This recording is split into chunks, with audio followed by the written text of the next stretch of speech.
पट्टण कोडोली जिल्हा परिषद सदस्य महेश उर्फ दरगोंडा पाटील आणि गडिंग्लजचे नगराध्यक्ष महेश तुर्भटमठ यांचे अनुसूचित जातीचे दाखले अवैध ठरल्याने भाजप आणि राष्ट्रवादीला मोठा धक्का बसला आहे। या निकालानंतर आंबेडकरी चळवळीतील अनुयायांनी आज विजयोत्सव साजरा केला। भाजपाचे पाटील यांनी लिंगडोर आणि राष्ट्रवादीचे तुर्भटमठ यांनी बेडा जंगम या अनुसूचित जाती प्रवर्गातून नुकतीच निवडणूक जिंकली आहे।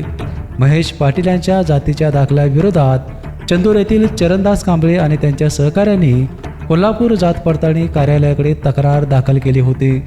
तसेच अनुसूचित जाती संघर्ष समितीच्या वतीने जिल्हाधिकारी कार्यालयावर मोठा मोर्चा देखील काढण्यात आला होता। गेल्या 3 महिन्यात या प्रकरणी जात पडताळणी कार्यालयात 9 सुनावण्या पार पडल्या। अखेर तक्रारदार यांचा युक्तिवाद ग्राह्य मानून जात पडताळणी समितीने हे दोन्ही जातीचे दाखले अवैध ठरवले।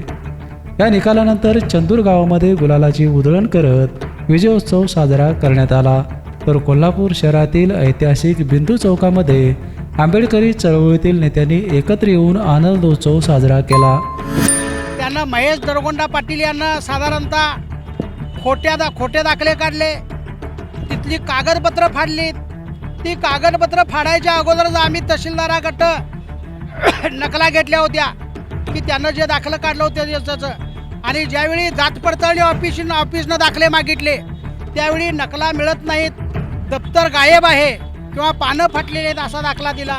आम्ही त्यांच्याच सहीनं त्या अटेस्टेड केलेल्या कॉपी दिल्यामुळं अधिकाऱ्यांची सुद्धा प्रचंड मोठी गोची झाली आणि त्यामुळं अधिकाऱ्यांना सुद्धा आणि अधिकारी सुद्धा जे सही करणारे अधिकारी आहेत ते अधिकारी सुद्धा तेच असल्यामुळं, म्हणजे आता सध्याचेच असल्यामुळं त्यांना सुद्धा आपली सही नाकारता आली नाही, आपला शिक्का नाकारता आला नाही।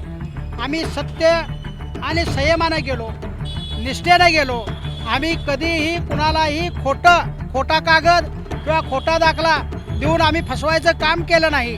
आम्ही निश्चितपणानं अत्यंत संयमानं खोट्या दाखल्याच्या आधारे सत्य दाखले त्यांच्यापुढे ठेवलं आणि त्यांच्यापुढे सत्य दाखले ठेवून आम्ही ही लढाई जिंकलो आहोत। भाजप आणि राष्ट्रवादी अजित पवार गटाला हा मोठा धक्का बसला आहे। यापुढे या पक्षाने अनुसूचित जातीचे आरक्षण लाटण्याचा प्रयत्न करू नये असा इशारा चळवळीतील नेत्यांनी दिला आहे।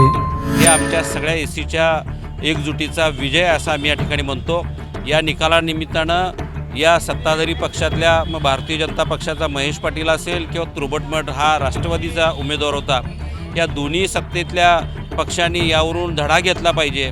भविष्यामध्ये तुम्ही याला जर चॅलेंज केलात, भविष्यामध्ये जर याच्यावर अपील करून जर तुम्ही दाद मागा लागलात तर मागासवर्गीयांच्या उरावर तुम्ही अतिक्रमण करताय आणि त्याला तुम्ही पाठबळ देताय, अशा प्रकारची या निमित्तानं आमची भावना तयार होणार आहे। आणि भविष्यामध्ये भारतीय जनता पक्ष आणि राष्ट्रवादी पक्ष या सत्तेतल्या दोन्ही पक्षांनी सावधतेनं आमच्या उरावर न अशा पद्धतीच्या प्रस्थापित लोकांना न आणता हा या निकालाचा लोकशाही पद्धतीने स्वीकार करावा आणि त्या निमित्तानं इथंच आपल्या उमेदवाराला माघार घ्यावं लावं अशा पद्धतीचं आव्हान तुमच्या माध्यमातून या ठिकाणी करतो।